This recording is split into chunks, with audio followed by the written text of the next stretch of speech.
9장 5절을 봅니다. 그러나 그들을 죽이지는 못하게 하시고 5달 동안 괴롭게만 하시게 하시는데 그 괴롭게 함은 전갈이 사람을 쏠 때 괴롭게 함과 같더라.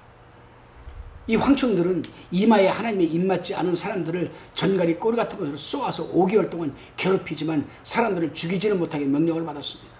사단이 욥을 괴롭힐 때도 하나님은 그의 생명에는 손대지 말라고 하셨습니다. 인간의 생명은 여러분 사단에게 있는 것이 아니고 인간의 생명은 하나님의 주권에 달려있는 것을 우리는 또다시 깨닫게 됩니다. 우리는 본문에서도 나팔 재앙이 전체적인 재앙이 아니라 제한적인 재앙임을 우리는 알 수 있습니다. 하나님은 이유 없는 잔인한 재앙을 내리시는 것이 아니라 황충이 사람들을 괴롭게는 5개월 동안 인간들이 죄를 뉘우치고 회개하기를 바라시는 거죠. 여러분, 믿지 않는 자들이 마지막으로 최종적으로 이 황충에게 여러분 고통을 당하면서 회개할 기회를 하나님이 주시는 거예요. 다시금 6절입니다. 9장 6절. 그날에는 사람들이 죽기를 구하여도 얻지 못하고 죽고 싶으나 죽음이 저희를 피하리로다라고 했습니다. 그 말에는 사람들이 죽음을 구하여도 그날에는 얻지 못한다고 하였습니다. 사람들이 황충이 고통에 너무 괴로워 죽고 싶지만 죽음이 저희를 피합니다. 인간은 하나님의 정하신 일을 피할 수 없습니다. 악인들은 전갈에 쏘는 것 같은 고통을 5개월 동안 받아야만 하는 겁니다. 어떤 사람에게는 죽음이 영원한 생명과 축복에 이른 일인데 어떤 사람에게는 죽음이 땅에서 고통을 피하여 불못 속의 고통으로 들어가는 길이 될 수도 있다는 겁니다. 여러분, 다시금 7절입니다. 9장 7절. 황충들의 모양은 전쟁을 위하여 예비한 말들 같고 그 머리에 금 같은 멸관 비슷한 것을 썼으며 그 얼굴은 사람의 얼굴 같고.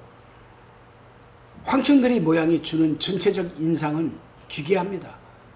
두려움을 일으킬 만한 그런 잔인한 모습들입니다. 그 모양이 말과 같다고 합니다. 그 소리가 전장으로 달려가는 병거의 소리와도 같고 불이 초원을 맹렬히 사르는 소리와도 같다는 그 선지자 요엘의 묘사와 일부 흡사한 점이 있습니다. 요엘서 2장 5절에 기록되어 있습니다. 앞에서도 언급했지만 이 황충들이 일반 황충이 아니라 반인 반마의 사단적 괴물이라는 사실을 감안할 때 인간과 짐승이 기괴하면서도 악마 같은 모습으로 결합되어 있음을 알 수 있습니다.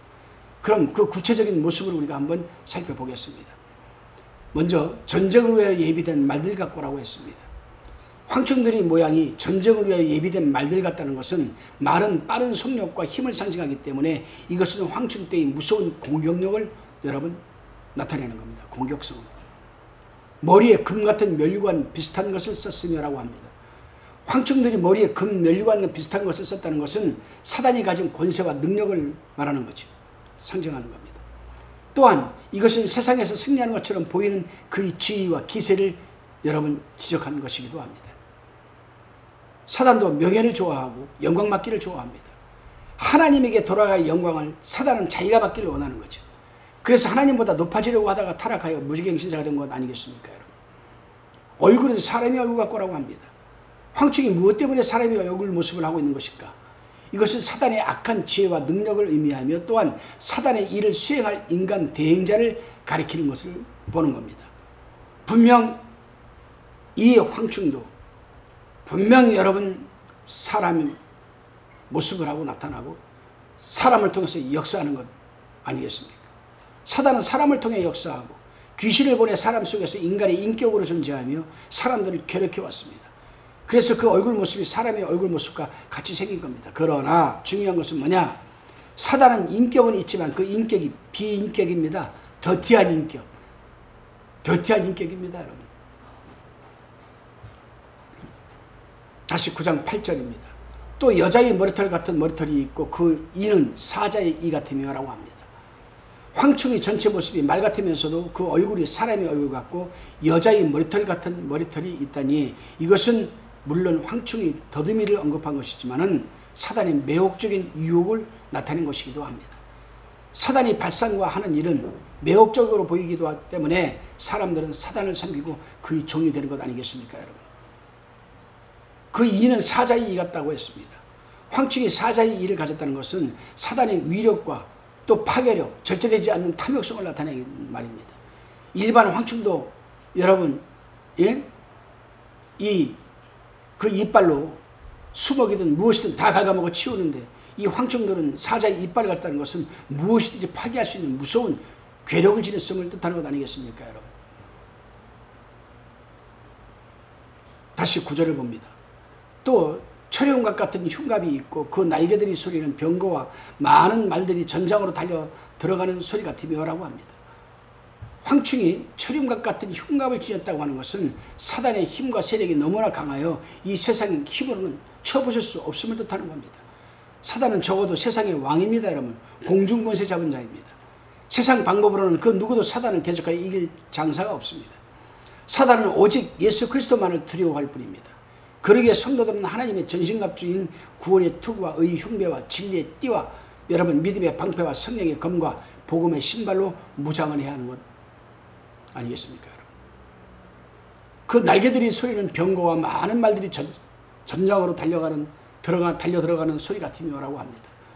황충들은 여러 날개를 갖고 있고 그 날개들이 소리는 병거와 많은 말들이 전장으로 달려가는 소리 같다고 요한은 묘사합니다.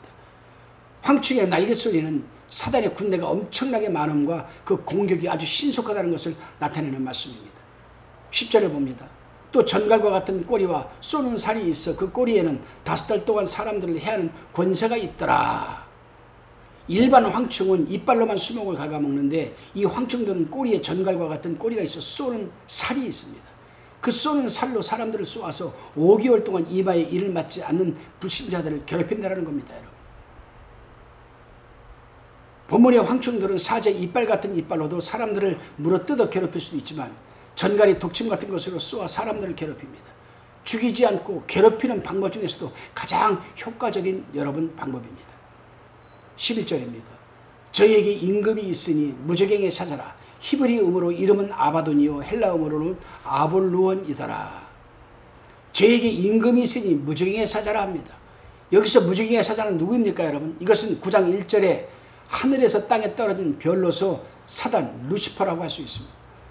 이 사단 루시퍼는 사망의 천사로 파괴자이며 성경에 멸망으로 나타나 있습니다. 데살로니가 후서 2장 3절 17장 12절 계시록 11장을 보게 되면은 이 루시퍼 천사는 이 사단은 멸망으로 나타나 있습니다. 근데 이 이름이 히브리음으로 아바돈이요 헬라음으로 이름은 아볼루온이라고 합니다. 무저갱의 사자는 별명과 같은 것이고 실제 이름은 아바돈이라는 얘기입니다. 아볼루온이라는 이름입니다. 아바돈은 히브리 이름이고 아볼루온은 헬라 이름입니다. 그러니까 구약에서는 이 아바돈, 신약에서는 아볼루온, 루시퍼 사단이에요. 이 아바돈은 구약 성경에서 파괴, 멸망의 구덩이 또는 사망이나 무덤을 가리킬 때 사용했습니다. 욥기서 31장 12절, 시편 88장 11절, 잠언서 15장 11절, 27장 20절에 분명히 여러분 기록되어 있습니다. 아바돈은 욥기서 28장 22절에서 멸망을 의인화하여서 지하세계의 왕이라는 개념으로 나타나 있습니다. 그리고 아볼루온, 헬라어로 아볼루온은 파괴의 멸망을 초래하는 자를 뜻합니다. 파괴자나 멸망과 관련된 지하세계의 존재는 사단밖에 없는 것 아니겠습니까? 결국 사단과 그가 부리는 반인 반마의 황충들은 악을 행하고 하나님을 거역하는 사람들을 형벌하는 대환난의 때의 도구로 사용되고 있는 겁니다. 다시 12절을 봅니다. 첫째 화는 지나갔으니 보라 아직도 이후에 화 둘이 이르리로다. 아까 천사가 뭐라고 했습니까? 화 독소리가 화가 있으리로다 했잖아요. 이제 첫째 화가 이제 지나간 거예요. 아직 둘째 셋째 화가 남았습니다. 7 나팔 제약 중에서 마지막 세 나팔 제약이 너무나 끔찍하기 때문에 이것을 화라고 이름을 붙였습니다. 즉 5째, 6째, 7째 나팔 제약이 여기서 말하는 3가지 화가 됩니다. 첫째 화는 지나갔으니 아직도 화 둘이 남아있다고 합니다. 다시 말해 5째 나팔 재앙인 황충의 재앙이 첫째 화가 되고 6째 나팔 재앙인 이역의 마병대 재앙이 둘째 화가 되고 7째 나팔로 인해 빚어지는 7대접 재앙이 셋째 화가 되는 겁니다. 5개월 동안 불신자들을 괴롭힌 황충들의 재앙이 끔찍하긴 하지만 겨우 첫째 화에 불과했습니다. 앞으로 화가 둘이 남아있다라고 한 것은 대환난의 재난이 그만큼 여러분 엄청나고 끔찍하다는 것을 강조한 말씀이기도 합니다. 다시 13절을 봅니다. 9장 13절. 6째 천사가 나팔을 불면 내가 들으니 하나님 앞 금단 4뿔에서 한 음성이 나서라고 합니다. 6째 천사가 나팔을 불자 하나님 앞 금단 4뿔에서 한 음성이 나오는 것을 요한은 들었다라고 기록하고 있습니다. 여기서 금단은 8장 3절에 나오는 금향단으로 성도들이 기도를 올리는 것입니다. 이 금단은 하나님의 보좌 앞 바로 앞에 있죠. 그래서 하나님 앞 금단이라고 기록을 하고 있는 겁니다. 내가 들으니 하나님 앞 금단 네 뿔에서 하나 음성이 나서, 금단 네 뿔에서 음성이 났다는 것은 무엇을 뜻하는 겁니까, 여러분?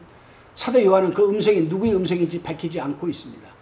하나님 앞 금단 네 뿔이라고 했는데 여기서 뿔이라고 번역된 이 케라톤, 이 뿔이라는 말은 여러분 헬라어로 케라톤이라는 단어인데 이 케라톤의 원형이 바로 케라스입니다.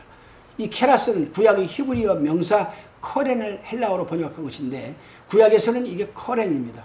근데 이것이 헬라어로 번역을 하면서 케라스라는 단어를 썼는데 힘, 보호, 구원 등을 뜻하며 궁극적으로는 하나님의 능력을 상징합니다.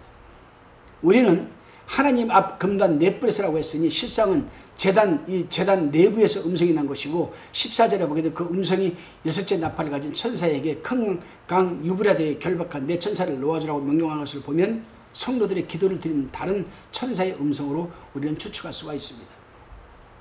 다시 14절을 봅니다. 나팔 가진 여섯째 천사에게 말하기를 큰 강 유브라데에 결박한 네 천사를 놓아주라 하며, 제단 네 뿔에서 나온 음성은 나팔 가진 여섯째 천사에게 큰 강 유브라데에 결박해 놓은 네 천사를 풀어주라.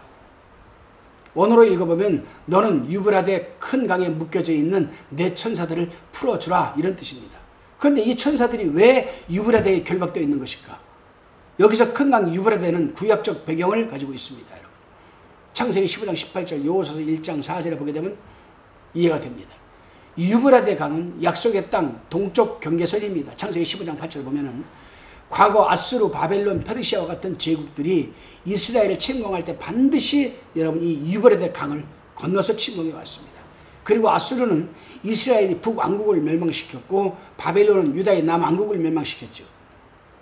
그러기에 옛날에 이들 두 나라는 이스라엘의 두려운 적대국이었습니다. 따라서 유브라데에 결박되어 있는 네 천사는 하나님의 때가 이르기까지 보복의 날이 보류되어 왔던 것입니다. 그러니까 한번 봅시다. 하나님은 왜 네 천사들을 갖다가 유브라데 강에 묶어두었을까? 구약시대에 그렇게 바벨론에게 아수르에게 고통을 당하고 그냥 멸망을 당하고 포로로 붙들려가고 고생고생한 것을 하나님께서는 다 기억하고 있는 겁니다. 내가 천사를 묶어놨다. 기다려라. 내가 풀어줄 때가 있을 것이다. 이해갑니까, 여러분?